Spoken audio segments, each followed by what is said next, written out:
Bueno, pues muchas gracias primero que nada por la invitación a la universidad Pusemich. Creo que estoy entre jóvenes muy talentosos por lo que hemos visto en el video además, ¿no? Y efectivamente en IPICIT tenemos constancia de ello porque hemos tenido alumnos egresados de aquí y muy contentos de tenerlos, muy trabajadores y estudiosos.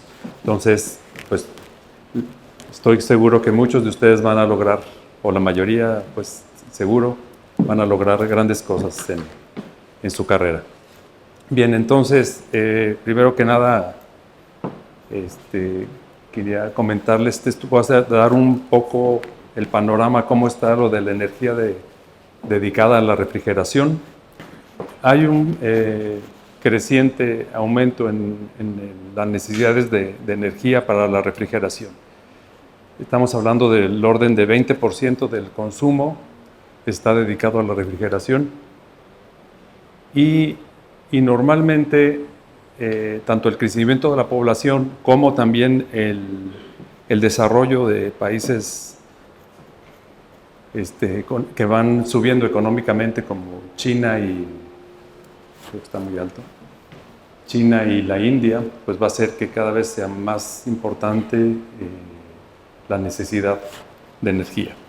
Entonces, como vemos ahí en el mapa del lado derecho, estas son las partes más calientes, son las que están en rojo. Todos esos lugares requieren de refrigeración.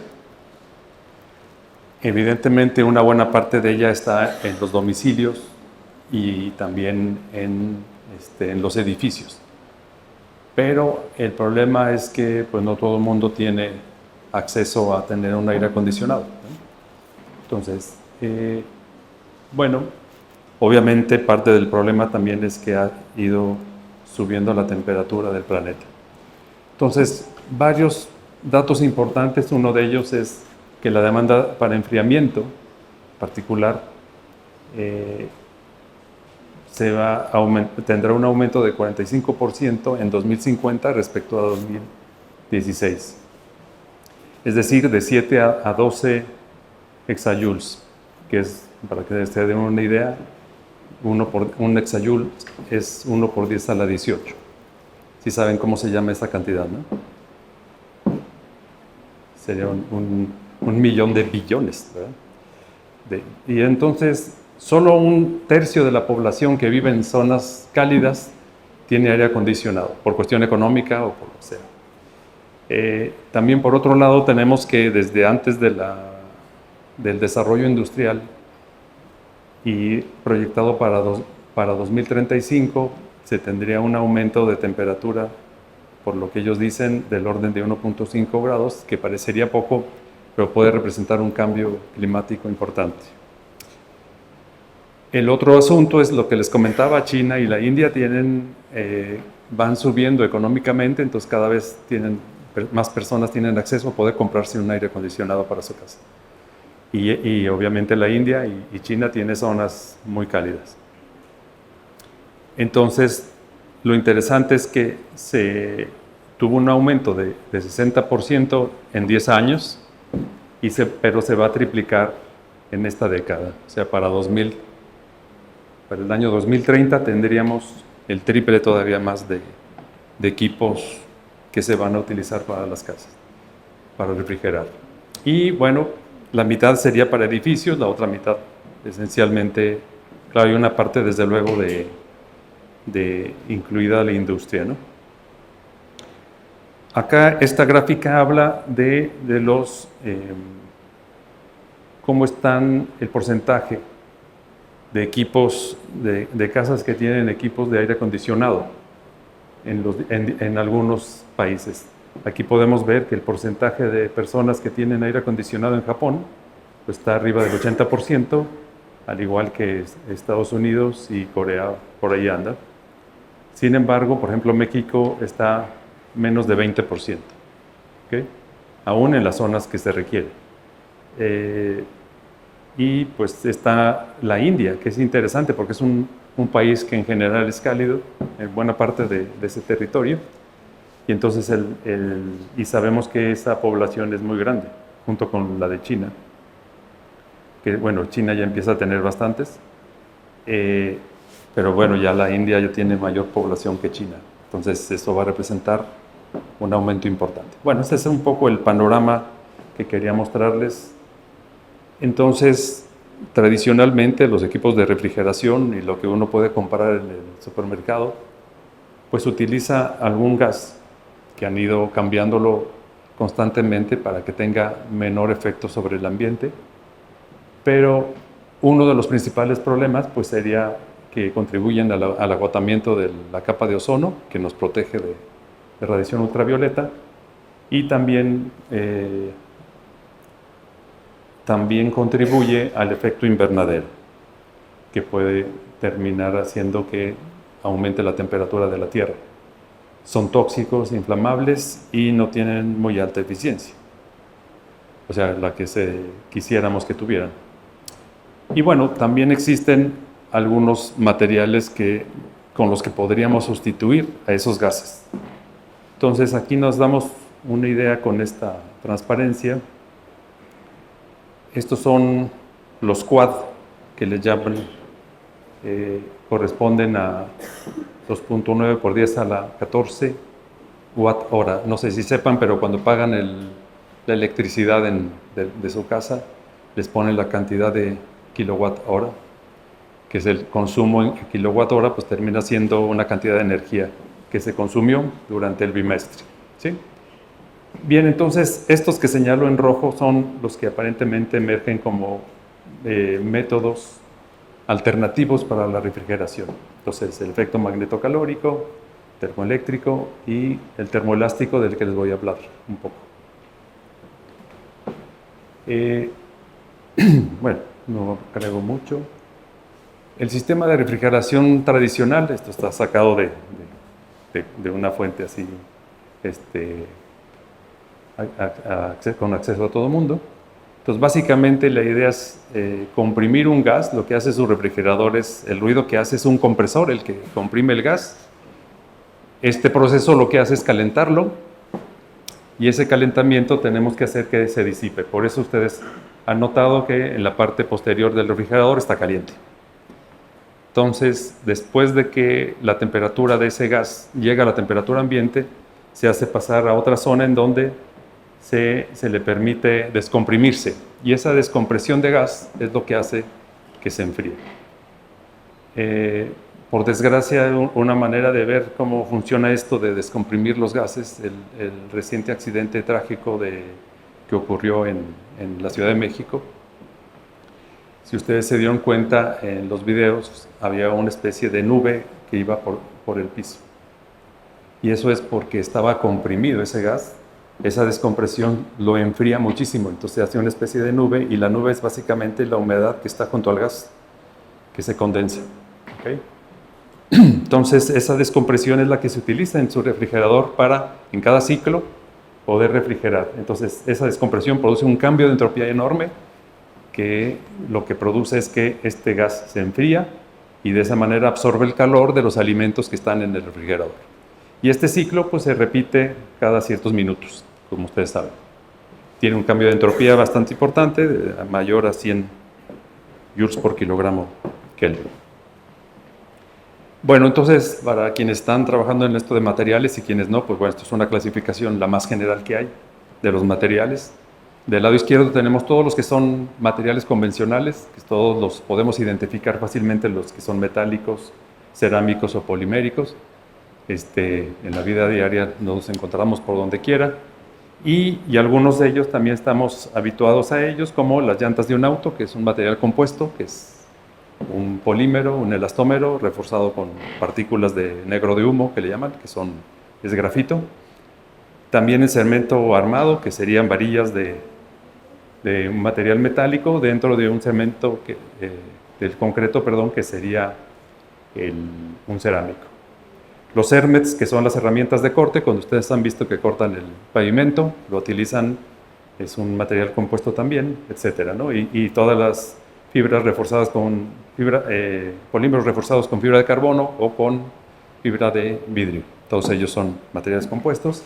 Y del lado derecho tenemos todos los que llamamos materiales avanzados. Están muchos otros, aparte de los que ven ahí, pero los más comunes y conocidos son los semiconductores, que funcionan en los transistores, superconductores que se utilizan para generar campos magnéticos en las tomografías y en estos equipos de resonancia que se utilizan en los hospitales, utilizan unas bobinas superconductoras para generar campos magnéticos importantes. Y también existen otros materiales inteligentes que tienen más funciones que las de un material normal. Se confunden un poco también con materiales funcionales, que con una respuesta como los materiales multiferroicos, que son también parte de ellos, que son materiales que, como los piezoeléctricos, con un campo eléctrico se produce un movimiento o al revés, ¿no? O sea, pueden cambiar entre un tipo de energía y otra. Evidentemente los nanomateriales por su función. Y aunque en el origen puedan ser algunos de estos, el hecho de ser tan pequeños les dan propiedades particulares muy especiales. Y desde luego estamos justamente en este boom y pues evidentemente esta carrera tiene mucho que ver con esto, como ustedes lo saben. La carrera de aquí de la universidad en nano. Entonces, también existen otros materiales, aleaciones, que se distinguen de estas por otras propiedades particulares, aleaciones de alta entropía, y en particular algunos de ellos que son materiales con efecto calórico, que son los que estoy queriéndoles comentar que se pretende utilizarse para sustituir este gas que puede tener un efecto en el medio ambiente. Bien, estos son los esquemas de cómo funciona la refrigeración utilizando un material sólido. Entonces tenemos que podemos utilizar un material magnetocalórico. Estos materiales magnetocalóricos, tienen que ser ferromagnéticos a esa temperatura, alrededor de donde se quieren utilizar. Y básicamente lo que el esquema simplista que tenemos en esta columna es que nosotros tenemos los momentos magnéticos los dominios magnéticos del material ordenados al azar, y al aplicarles un campo magnético nosotros los organizamos. Eso lo que hace es cambiar la configuración, baja el exceso de entropía, ese ordenamiento hace que la entropía sea menor, ¿sí? Necesita menos energía, y entonces esto lo que hace es pasar esa entropía, la pasa al sólido. ¿Cómo la pasa? Pues como energía vibratoria. Y la energía de vibración en un sólido es lo que genera la temperatura. Sí, un sólido, digamos a temperatura ambiente, ustedes lo saben, los átomos en general están organizados en cristales y estos se mueven alrededor de su posición, pues son como 10 billones de veces por segundo, es una frecuencia alta, pero la amplitud de vibración va aumentando conforme aumenta la temperatura. Entonces esa es la energía vibratoria de las que les digo. Entonces el cambio de entropía se pasa al sólido y por eso es que se calienta. Y entonces una vez que se disipa el calor, nosotros podemos quitarle el campo magnético y a la hora para desorientarse necesita entropía y la jala del sólido, mismo material, y eso hace que se enfríe. Está un poco extraño, ¿verdad? Yo lo sé, pero así es cómo funciona. Y también tenemos la opción del efecto electrocalórico. Hay materiales que son formados por dipolos, entonces están desorientados estos dipolos, y al aplicar un campo eléctrico, estos se ordenan y pasa lo mismo que en el otro caso. Todo ese cambio de entropía la pasa a la red, se calienta, y una vez que llega a la temperatura ambiente, se le quita el campo eléctrico y esto se enfría, entonces absorbe calor. Estos otros dos son dos casos de efecto mecanocalórico, es decir, nosotros podemos aplicar un esfuerzo en ciertos materiales que va a hacer que ocurra un cambio de estructura cristalina. No sé si sepan qué es la estructura cristalina, es la manera en que se organizan de manera periódica los átomos o moléculas que forman un sólido. Entonces, si hay un cambio de estructura, es la manera en que se organizan y eso produce un calor latente. Entonces, si aplicamos un esfuerzo uniaxial, o sea, estiramos el material, entonces se va a transformar de una estructura cristalina en otra, y ese calor latente de transformación es el que sale como calor del material. Quitamos el esfuerzo y entonces para regresar a la anterior estructura, nuevamente tiene que absorber energía. ¿Ok? Y también lo podemos hacer de manera hidrostática, o sea, aplicar el esfuerzo donde pues, aplicamos el material dentro de un fluido, le podemos aplicar una compresión y entonces esto genera el cambio de estructura, y entonces al quitar el esfuerzo o la presión hidrostática, entonces absorbe calor. Estos son el tipo de efectos calóricos que tienen. Hay muchos otros, pero estos son los que tienen un cambio de entropía importante, que es el que se puede aprovechar para refrigerar. Entonces, ¿cómo se mide esto? Pues lo más simple es medir directamente el cambio de temperatura, ¿sí? Así como en la descompresión del gas, la descompresión del gas produce un enfriamiento importante. Entonces, igual con estos, el hecho de aplicar el esfuerzo o quitarlo va a generarnos un cambio de temperatura. Y este sería el método más directo para medirlo.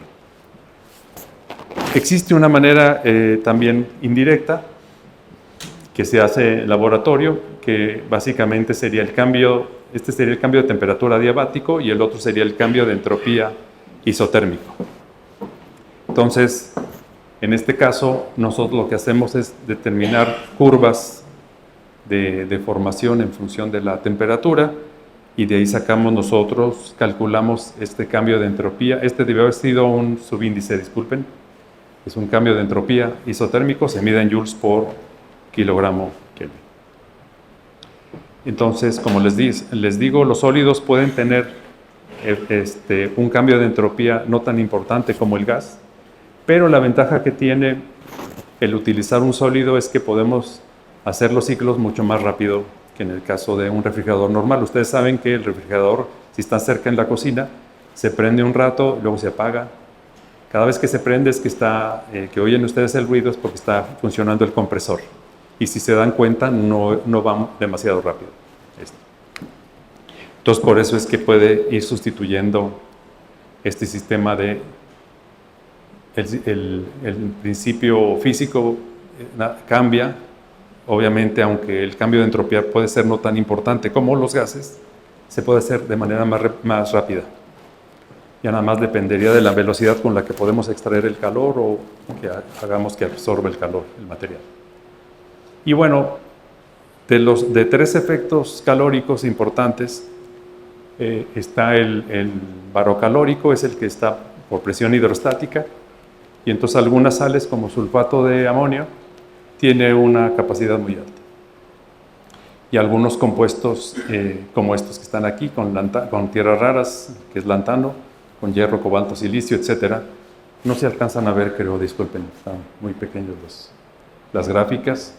Tenemos también efecto magnetocalórico importante, también con campo magnético bajo. Ese es uno de los problemas del efecto magnetocalórico, es que los imanes permanentes es difícil tener algo que genere más de un Tesla.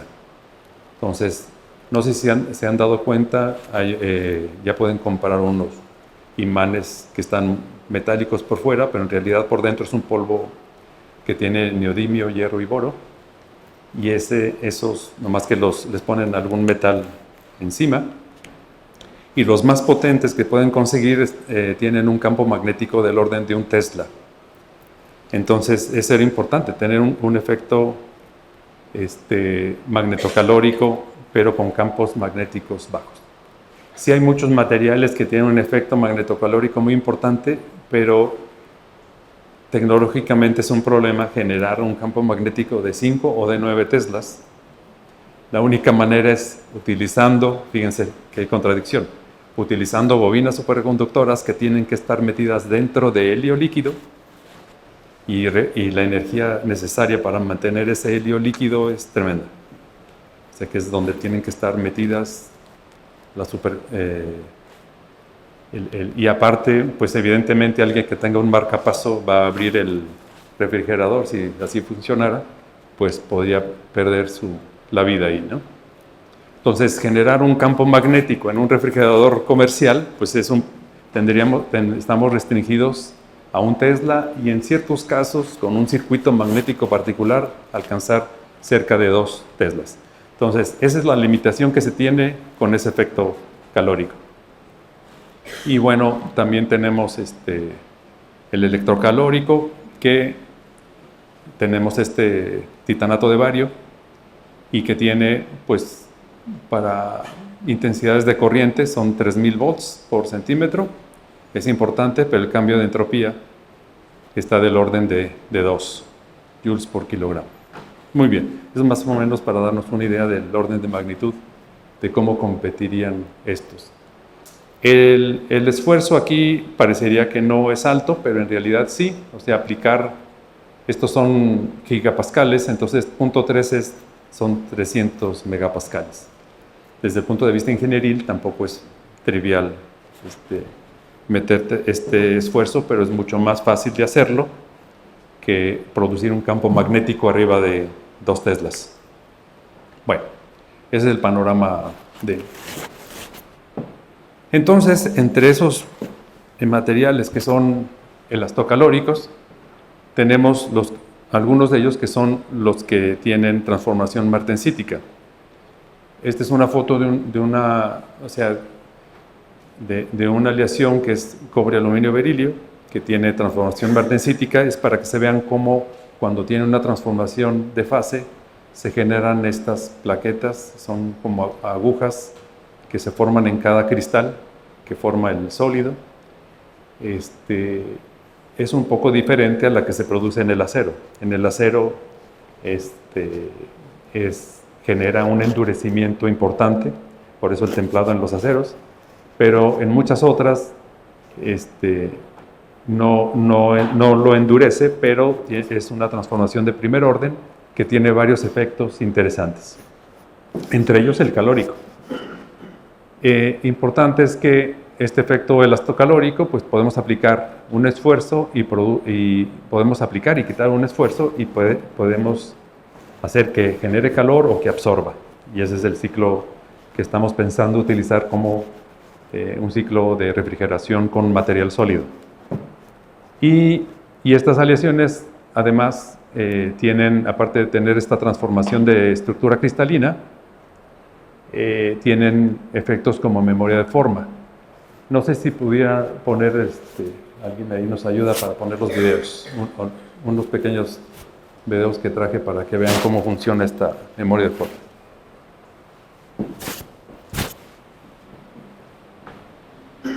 Va a salir momentáneamente de la presentación para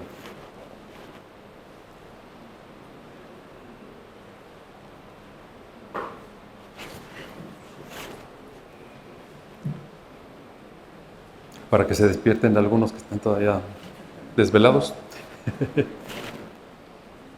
Yo los quería arrullar, pero para que no... no se podía. Entonces creo que no se va a poder correr ninguno.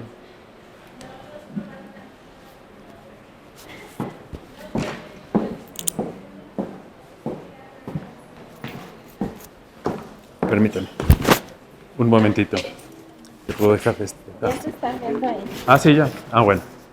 Este es el efecto elastocalórico. El efecto superelástico. ¿Lo puedes poner, por favor? Solamente es el trocito que utiliza para unir los dos lentes. Entonces ustedes los pueden empacar en un estuche más pequeño. A ver si tienen otro ahí.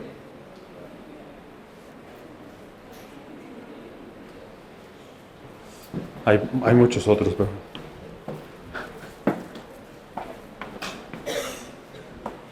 sí, bueno, ese es... No, yo creo que con ese ya está bien. Ese es un material, esa es la memoria de formas. Se puede deformar, hacer un acordeón con él. Se puede quedar ahí siglos, pero si lo calentamos un poco, recupera la estructura cristalina que tenía previamente y entonces recupera toda la deformación.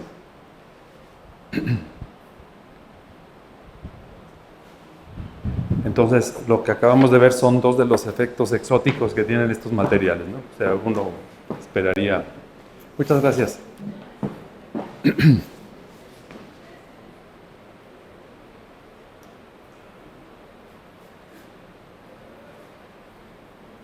Bien, entonces, ¿cómo funciona este efecto? Pues básicamente este es un esquema muy simplista de lo que sería una estructura cristalina solamente en dos dimensiones. Los átomos estarían acomodados como está aquí. Y esto representa, digamos, una estructura cristalina cúbica. Nomás la pusimos en 2D. Entonces, cuando sufre una transformación martensítica, simplemente los vecinos no cambian, o sea, alrededor de cada átomo, pero se acomoda en una red cristalina diferente, o sea, en un eje de coordenadas diferentes, como ven. ¿Ok? Entonces, bueno, tiene unas características. Lo importante ahí es que cuando se transforma así, no requiere que los átomos se muevan mucha distancia, simplemente se desplacen un poco. Entonces, tienen 4 temperaturas, o sea, esta transformación ocurre entre 4 temperaturas características que nosotros las podríamos medir en un calorímetro. Y entonces al enfriar de la austenita se convierte en martensita y tiene una especie de calor latente, o sea, suelta ese calor. Cuando calentamos, entonces ocurre el fenómeno inverso, entonces el material estando en estado martensítico con esta estructura pasa a la austenita, pero tiene que absorber este calor.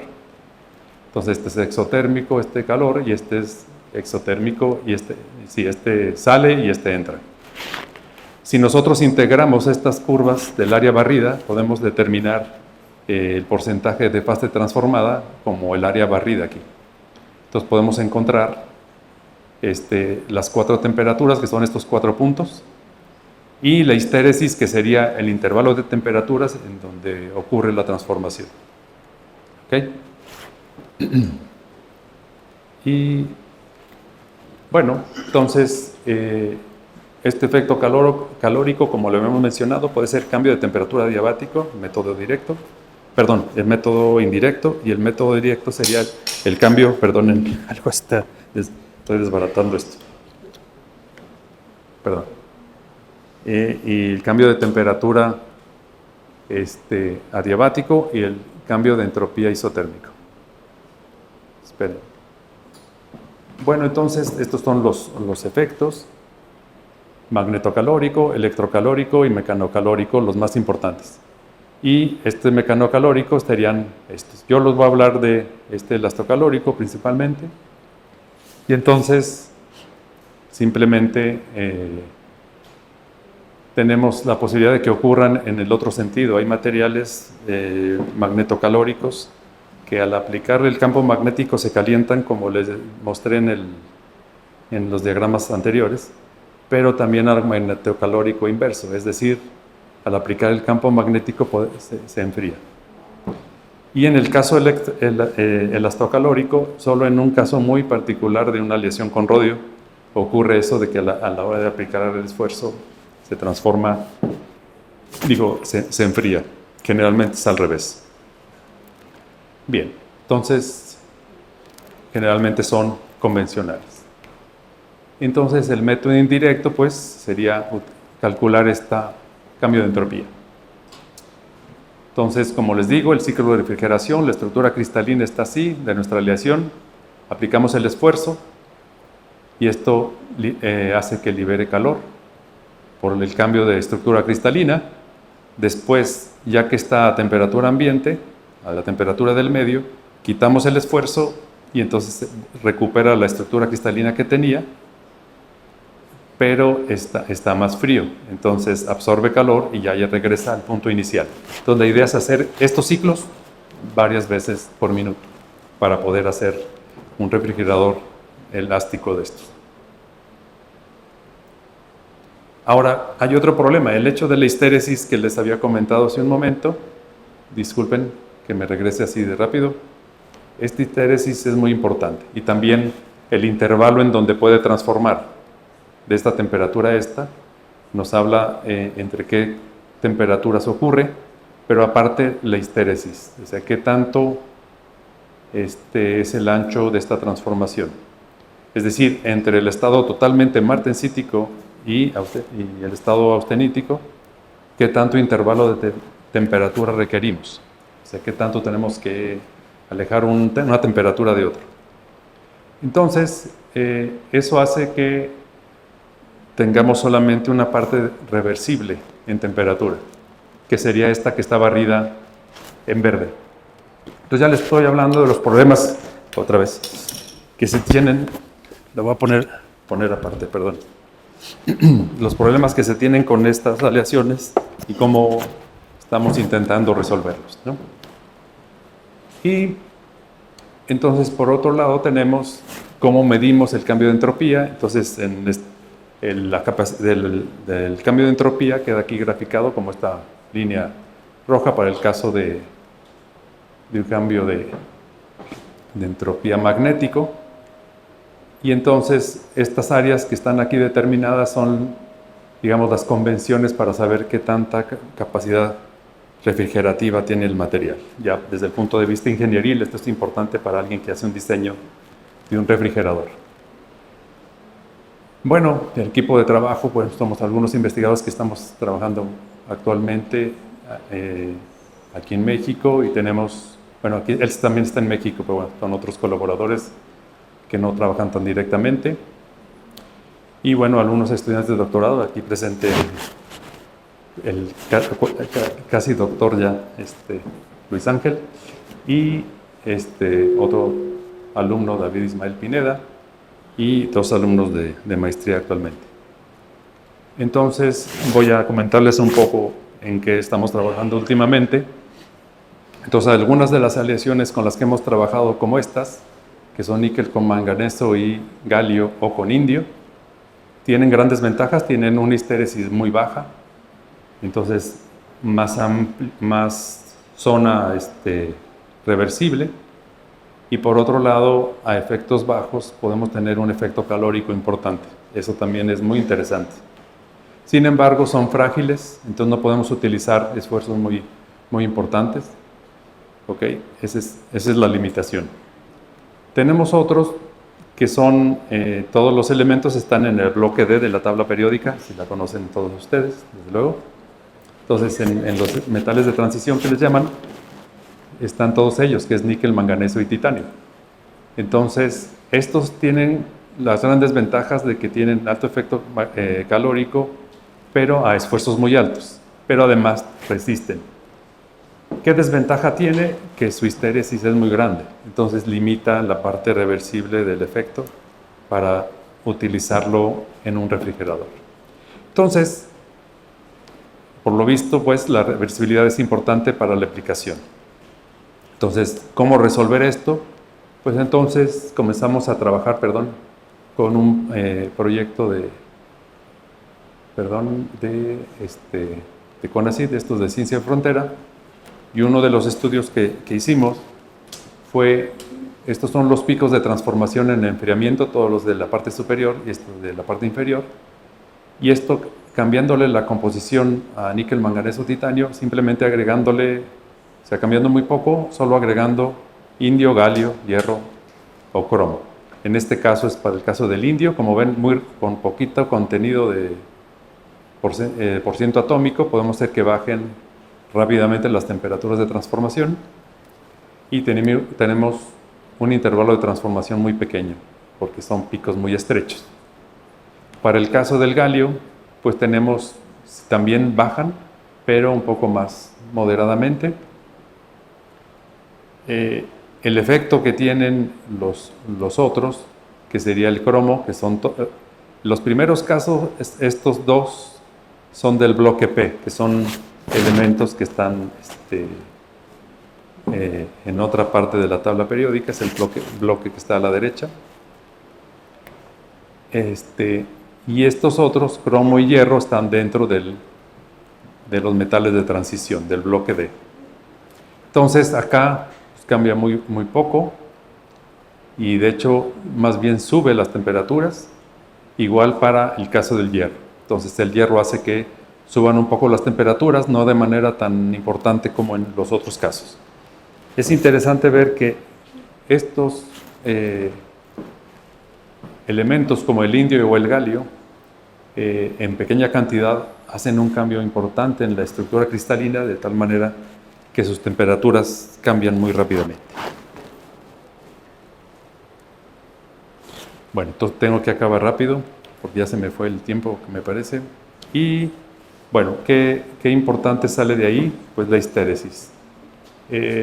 Lo que vemos es que la histéresis la tenemos en general relativamente alta en el caso de cuando agregamos indio. Cuando agregamos galio, que son los puntos rojos, baja un poco, que es el que aparentemente baja. El cromo fue un poco errático, o sea, sí baja de repente mucho, pero se mantiene después más arriba la histéresis térmica. Y por otro lado el hierro, que baja un poco y después nuevamente sube, o sea que es un pequeño problema. Pues también tenemos que el intervalo de transformación pues aumenta para el galio, eso mejora la reversibilidad, y para los otros casos baja un poco para el indio, y para estos tienen un comportamiento un poco difícil de predecir. Entonces básicamente agregar galio e indio puede hacer que bajen las temperaturas de transformación, entonces nosotros podemos sintonizar dónde queremos la temperatura de transformación. Por otro lado, la histéresis baja si agregamos galio,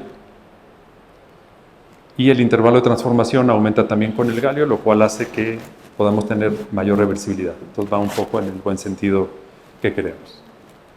Otro trabajo que se hizo previamente, un artículo que se publicó recientemente, pues es que si el tipo de estructura de la martensita cambia, podemos tener un efecto calórico un poco diferente. Si aquí se fijan, es básicamente la misma aleación, cambia un poco la composición, pero tiene diferente estructura cristalina de la martensita. Este es 5M y este es 7M, y esto hace que si se fijan, son esfuerzos muy pequeños, 18 megapascales,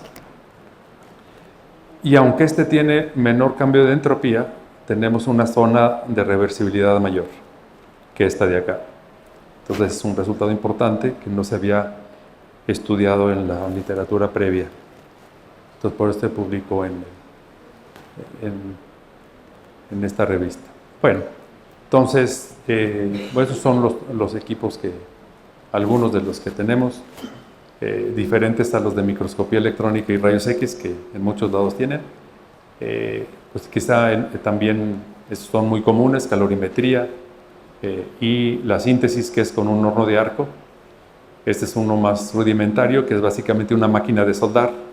Hacemos vacío acá y podemos hacer un horno de arco con un presupuesto bastante más pequeño, y podemos fabricar aleaciones. También tenemos otro equipo para hacer cintas por solidificación rápida. Mandamos el metal fundido sobre una rueda que gira a alta velocidad, y con eso producimos cintas y podemos congelar una fase de alta temperatura.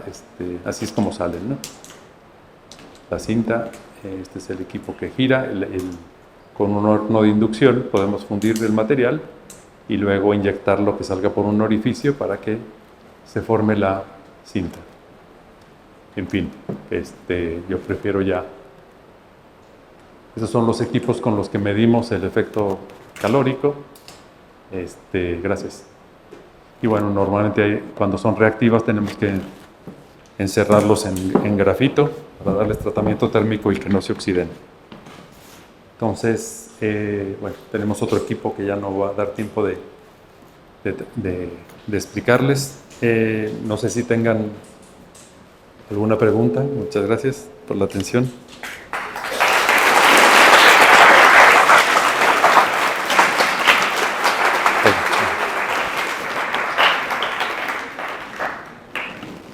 Bueno, muchas gracias por su ponencia, sumamente interesante. Sé que también para los compañeros resultó igual de interesante. Entonces, damos paso a la sección de preguntas. Tenemos el espacio para 4 preguntas. ¿Alguien quisiera realizar la pregunta doctor?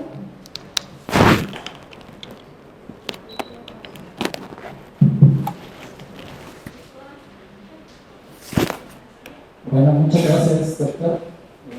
Creo que está muy interesante. La verdad es que abre todo un panorama de oportunidades. Por ahí mencionó de estos materiales que se le hacen pruebas de pureza y así, y yo entiendo entonces que en este proceso reversible puede haber una fatiga o un desgaste. No sé si nos podría hablar un poquito más al respecto. Entonces yo me doy una idea de que puede haber un tipo de vida del material o no es así. Gracias.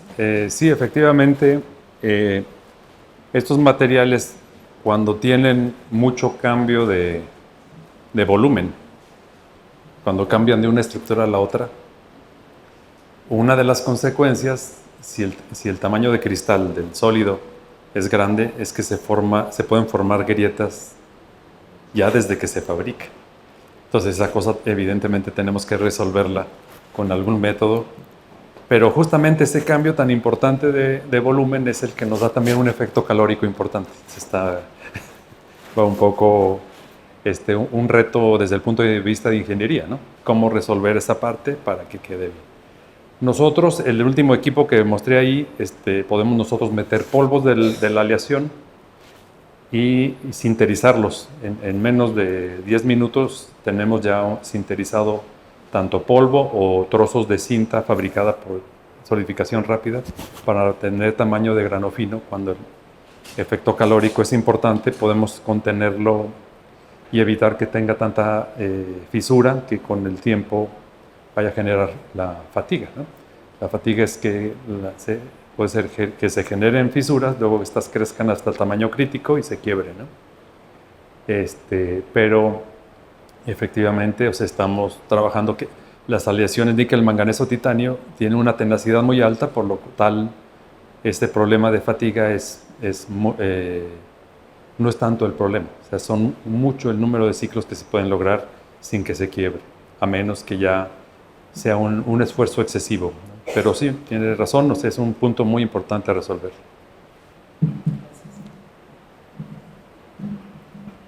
Buenos días, me pareció muy interesante su plática, pero tengo un punto donde quisiera preguntarle. Mencionaba los campos electromagnéticos, donde tenían una evaluación de un Tesla. Mi pregunta es, ¿qué tipo de materiales son los que están evaluando y si han buscado alguna solución para potenciar lo que es el campo electromagnético? Sí, bueno, o sea, la idea es que, digamos, necesitamos el campo magnético, aplicarlo al material que tiene el efecto magnetocalórico en este caso. Entonces, los imanes permanentes, los mejores, que son del material que se utiliza en los heliogeneradores, que con el viento generan electricidad, y en muchos de los alternadores de los autos que tienen muchos equipos, aire acondicionado, etcétera. Generalmente ustedes saben que tienen una batería más grande y además tienen el alternador o el generador, le llaman alternador a este generador de energía eléctrica que con el movimiento genera. Originalmente utilizaban imanes de ferritas y se han ido sustituyendo o a veces reemplazando casi todos por superimanes de neodimio y hierro boro. Entonces, obviamente, los yacimientos más importantes están en China, es uno de los problemas para el mundo, pero son efectivamente los que puedes lograr hasta un Tesla, y en cierto circuito magnético es diferente a un circuito eléctrico. O sea, un acomodo de imanes permanentes puede lograr que en algunos puntos llegue hasta 2 Teslas, porque de otra manera tú utilizarías mucha energía en generar el campo magnético, ya sea electroimán o bien yéndonos al tope o sea, los campos magnéticos más importantes son milisegundos, que utilizan unas bobinas grandes y ponen una cantidad grande de condensadores, los descargan y produces 20, 30 Teslas, pero en milisegundos, entonces, por descarga, ¿no? Así, o sea, con una cosa un poco más chica que de la que te estoy diciendo, es como los dejan listos cuando ya están fabricados los superimanes, los pasan por un campo, por pulso, para que ya queden magnetizados. Entonces, digamos que tecnológicamente sería mucho más económico tener un efecto calórico utilizando un imán permanente que no necesitas meterle energía. Simplemente que esté cerca del material, lo quites y lo pongas, ¿no? Donde está el material calórico. Entonces, producir más de 2 teslas solamente necesitas utilizar o un superimán, un electroimán grande, o bien imanes de bobinas superconductoras, que es lo raro, que tienes que meterlas como a 5 o 10 Kelvin para que estén funcionando bien. O sea, ese es el problema. O sea, el material en sí no es que tenga magnetización remanente, que es lo que tienen los imanes, sino más bien que al aplicarles el campo genera calor bastante. Entonces, entre más calor genera, es mayor calórico. Entonces, la idea es que con imanes permanentes tengas un efecto grande. Esa es la idea, ¿no? No sé si contesté tu pregunta. Gracias. Excelente plática, doctor Horacio. Yo me dedico a la parte de termoelectricidad. Entonces es un poquito aprovechar el calor desperdiciado y lo hago de manera computacional. Entonces, les digo que mucho del trabajo que se hace en el país, que también es teórico, se hace de manera experimental. Entonces, muchas de las veces cuando uno hace las investigaciones o nuestros proyectos de investigación, te guías con el trabajo de otros investigadores. Entonces, yo vi que mostrabas ahí materiales como el níquel, manganeso, galio, pero mi pregunta es la siguiente: ¿ustedes en alguna vez en sus proyectos se guían de trabajos teóricos o dices, fulano ya publicó allá este material de manera experimental, me voy a guiar sobre eso? O bien, voy a tomar la receta de un teórico para guiarme de lo que está publicando el teórico. Digo, para saber qué campo magnético, qué temperatura inicial, o quién te guía, o cómo te guías para saber qué materiales usar. Esa es una. ¿Han intentado usar materiales novedosos? Es decir, grafenos, glicenos, IFIs, en tus trabajos acerca de la refrigeración. Bien. Gracias. Bueno, contestando la primera pregunta, cuando las aleaciones, como te diste cuenta, empiezan a ser ya tipo cuaternarias.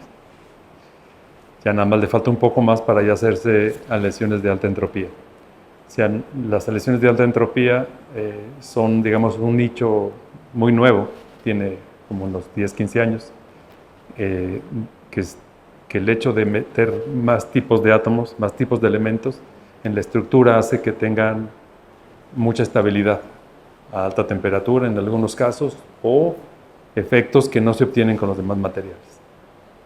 Pero la combinatoria que tú tienes, si tienes 3, pues ya es un número importante, con 4 más y con 5 más o 7, pues olvídate. Entonces obviamente los paquetes que hacen esto de predecir qué vas a obtener con muchos elementos, calculan la energía libre del material de cada fase y te dicen a tales temperaturas tengo estas fases, a estas temperaturas esto y así. Y eso es básicamente calculado todo, ¿no? Ahora, en el caso de estos elastocalóricos, lo que nos hemos fijado que se trabaja con el parámetro lambda, que es que está relacionado con la deformación cuando cambia de estructura cristalina. Entonces, esa deformación es diferente según la composición química. Entonces, con los parámetros de red de la estructura de alta y baja temperatura se puede determinar, y son estudios teóricos que ya están hechos. Entonces, nosotros podemos aprovechar eso para más o menos estimar qué composiciones necesitamos. Y no andar a ciegas, ¿no? A ver, le voy a poner otro poquito de esto y a ver qué ocurre. Tienes toda la razón. O sea, es mejor utilizar todas las herramientas teóricas que ya hay. Y análisis que ya han hecho los teóricos, ¿no? Evidentemente. Y no sé si había otra pregunta. Sí, sí, gracias. Sí, bueno, de nano aún no hemos trabajado. Se hacían, a nivel nanométrico, sí han estudiado otros grupos.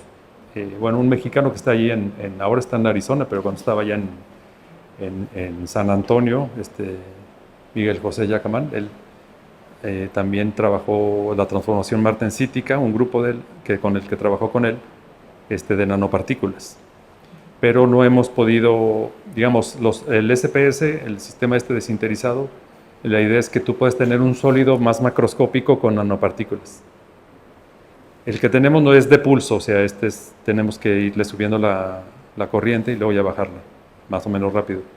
Pero hay unos sistemas de sinterizado de pulso, que la ventaja es que si tú tienes una nanoestructura en forma de polvo, la puedes sinterizar y entonces ya tienes todo un trozo grande, que eso es un problema en nanotecnología. Tener una pieza completa, nano, un cilindrito, y después todo esto es nanoestructurado. Entonces a veces lo quieren consolidar con polímero, pero hace que pierda algunas de las propiedades, etc., ¿no? Entonces, pero aún no hemos explorado esa parte. O sea, necesitamos que haya una transición o algún cambio de entropía debido a cosa magnética, a un cambio de estructura cristalina, etcétera, ¿no? Tendríamos que estudiarlo, a ver si es factible, efectivamente, pero no hemos trabajado aún en eso. Sí, perdón. Buenos días, doctor. Muchas gracias por la plática. Yo quería hacerle una pregunta. De los efectos calóricos que mencionó, ¿se puede combinar dos o más efectos calóricos en una lección determinada? Sí, justo nos ganaron, bueno, un grupo, sacaron en Nation Materials, en esta revista, el grupo de Barcelona junto con otros. Es que sí sabíamos desde antes que aplicar campo magnético, las temperaturas de transformación haces que bajen por el efecto del campo magnético en aleaciones ferromagnéticas. Pero si aplicas esfuerzo, suben. Entonces puedes sintonizarla aplicando campo magnético o esfuerzo para acomodar la transformación donde tú quieras. Como dos tipos de sintonizadores simultáneos, ¿no? Efectivamente sí, porque muchas de estas son ferromagnéticas. Entonces además son sensibles al campo magnético, ¿no? O sea, níquel, manganeso, galio tanto tiene efecto elastocalórico y también efecto magnetocalórico. Tiene los dos. Por nada. Hola doctor, ¿cómo está? ¿Qué tal? Qué bueno gusto tenerlo aquí de este lado, ¿no? Pues usted lo hemos hablado anteriormente, ¿no? La pregunta es, comercialmente, ¿cómo andamos, no? O sea, yo sé que hemos comentado ahí de que es complicado ahorita estar pensando en la aplicación comercial, ¿no? Pero mi pregunta es, si usted piensa que de manera comercial, cuando se utilice, será solamente un efecto elastocalórico o puede ser la combinación de ambos, cuando se está aplicando ya de manera comercial o en un prototipo, vamos. Sí, bueno, esa es toda la pregunta, perdón.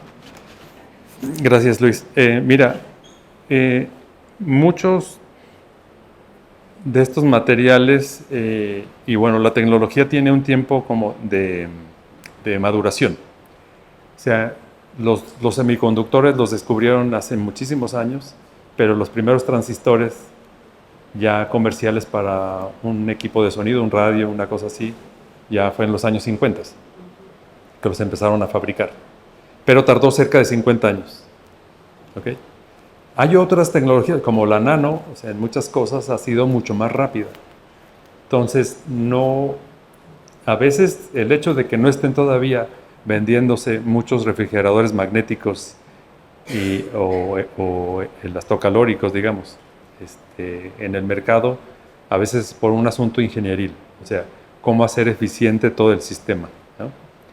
Y evidentemente descubrir materiales que tengan mayor efecto, pues simplifica y hace más rentable uno de los equipos, ¿no? O sea, yo creo que son otras personas las que se están encargando de eso. Digamos, sí, me gustaría explorar eso, pero pues me distrae. O sea, sí es, en realidad, lo apropiado es que cada quien en su nicho, o sea, los que saben de diseño, los que saben de ingeniería, realmente puedan fabricar, diseñar y hacer prototipos de estos equipos. Ya los hay de estos prototipos, ¿no?